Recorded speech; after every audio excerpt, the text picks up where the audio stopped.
Yo mga Chabibi, welcome sa channel namin, Chabi Bikers.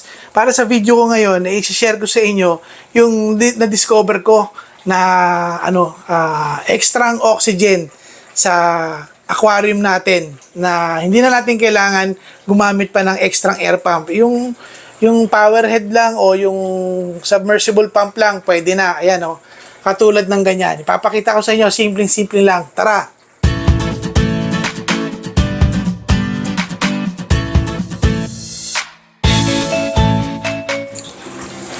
Ayo mga Chabibi, naalala nyo na meron ako ditong NFT system ng aquaponics ko, meron ako mga lettuce sa tanim. Tinanggal ko muna yon kasi ayusin ko yung mga pipe na nagkaroon ng leak. So ito muna ang yung aquarium lang, tsaka itong yung goldfish ko.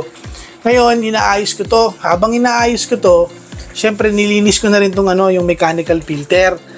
Nung tinanggal ko to para linisin, pero in-off ko yung valve. So iniisip ko wala nang dadaan na tubig. Di pagkabukas kong gano'n, tinanggal ko na. Nagulat ako kasi labas pa rin ng labas yung tubig kahit na naka-off na itong valve na to. Labas yung tubig.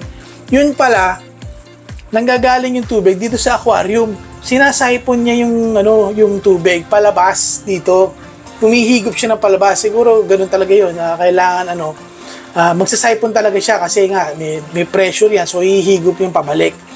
So medyo nagulat ako, hindi ko alam kung anong gagawin ko. So nag-research ko anong gagawin. Yung pala mga Chabibi, maglalagay lang ng butas. Ayan yung sa ibabaw. Ngayon, nung may butas na yan, nawala na, hindi na siya humihigop. Kahit na pagka-off mo ng pump, in-on ko ulit, sinubukan ko kung talagang gagana. So in-on ko yung pump, tapos in-off ko ulit, hindi na siya humigop dahil nagkakaroon ng yung imbis na hihigop siya, nabe-break nito yung singaw na to, yung hangin, hindi na niya nawawala, na lumalabas dito yung hangin. So hindi na niya mahihigop yung tubig. So yun, okay na. Na-solve ko na yung problemang yun, yung tumatapon na tubig dito, hindi na niya nasasipon. Di okay na, inayos ko na yung aquarium. Nung binuksan ko na ulit yung aquarium, nagtaka ako, bakit ang lakas-lakas ng oxygen na yan? Ano yung lumalabas na yan? Hindi ko alam kung bakit. Siguro, nagtaka lang ako bakit ganon. Yung pala, yung ganitong yung butas na yan, pumapasok dyan yung hangin. So yung hangin, pagka bumababa yung tubig galing sa motor, tapos babalik dito sa aquarium. Pag bumabagsak na yung tubig dito sa tubo na to, kumukuha siya ng hangin. Parang may booster. Yung hangin, ibuboost niya yung pagbagsak ng tubig. Ang mangyayari, magbibigay siya ng extra oxygen, extra bubbles na ganito. Yan, di ba? Parang yung air pump lang, di ba? Air pump, pag binubuksan natin, nagkakaroon siya ng mga bula-bula. Ganun nangyari. So, anong nangyari? Tignan nyo, papakita ko sa inyo, ha? Tatakpan ko yung butas. Ayan, mga Chabibi, ha? Tatakpan ko yung butas na yan, ha? Tignan nyo yung bula, mawawala. Di ba, mga Chabibi? Ayan, di ba? Nawala na yung bula. Kasi wala nang hangin na pumapasok. Yan Ngayon, bubuksan ko ulit. Tatanggalin ko itong daliri ko. Ayan ayan may bula ulit. So, anong nangyari?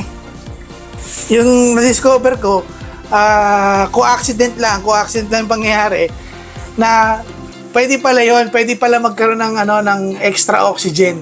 Pagka maglalagay ka ng butas doon sa pipe na pa-return, pabalik doon sa aquarium, sa ibabaw. Ayan kasi magkakaroon siya ng hihigop siya ng hangin, magkakaroon siya ng parang tawag sa ganun, mas parang booster o vacuum kung anong tawag doon, na magbibigay ng ekstrang bula. Ayan yung bubbles na yan yun yung mga Chabibi. Tatakpan ko ulit dito tayo sa yun, nawala yung bula, di ba? Nawala. As bubuksan ko ulit. Ayan yung bula, di ba? Astig, di ba, mga Chabibi? Hindi ko alam kung anong tawag sa ganyan system, pero malamang meron yan. Hindi ko alam, hindi ko pa nare-research yan. Pero yun, aksidente ko lang na-discover na meron palang, pwede pala yung ganon.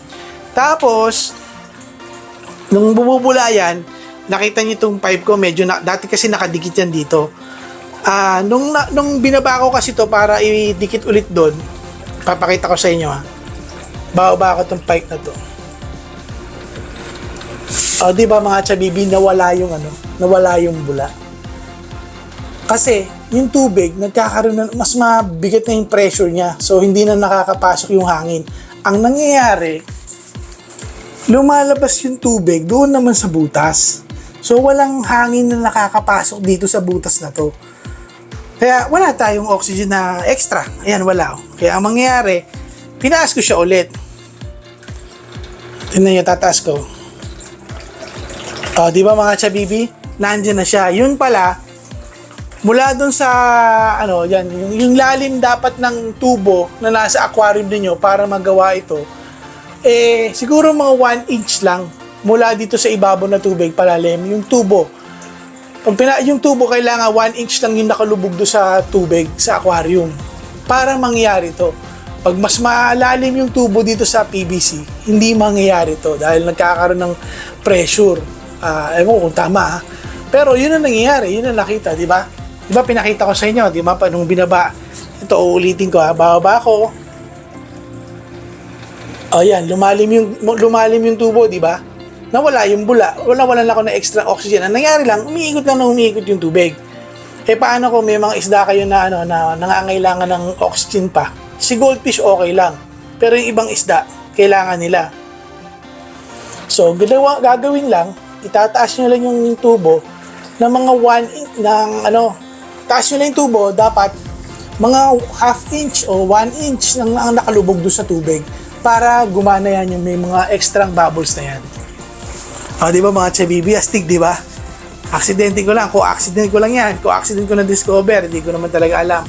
So ngayon, sana nakatulong itong video na to na medyo na-discover ko dito na ganyan, pwede pala yan na pag meron dyan butas sa ibabaw ng tubo na yan, yan yung butas na yan, makakapagbigay siya ng extra hangin, imbis na umiikot lang na yung tubig dito sa sa system, sa filter, umiikot lang gamit yung pump, nakakapagbigay pa ng extra oxygen.